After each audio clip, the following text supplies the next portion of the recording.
мына могу көчөт. Эгерде окуучу менен салыштыра турган болсок, 3-класс окуучусу. Мына могу 5-класс могу. А могу болсо мына 25-ке чыккан киши.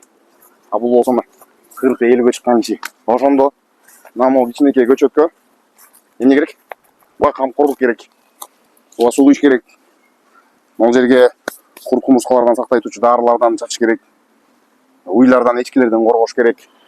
Анан могу чоңоюп калган кезде эмне болот? Моюн бербей баштайт. Сугарбай койсо дагы өзү өскөнгө күчтүү болуп калат. А бул мына муну сугарбай койсо деле өсө бериши мүмкүн. Бул жерден урматтуу ата-энелер, эң башкысы ата-эне түшүнө турчу жагдай эмне?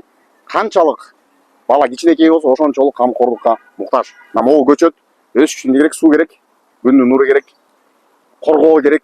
Жаман чөйрө дегенде эчкилерден, уйлардан, тентек балдардан коргош керек. Ошол сыяктуу эле биздин кааларыбыз, тилегибиз 2-класстан 5-класска чейин окуучуларды ата-эне күндө 40 мүнөттөн, 30 мүнөттөн тиркеме аркылуу, YouTube аркылуу иши кылып баласы менен күнүгө өнүктүрсө, ал бала мына бир канча убакыттан кийин могуга жеткенден кийин бүттү.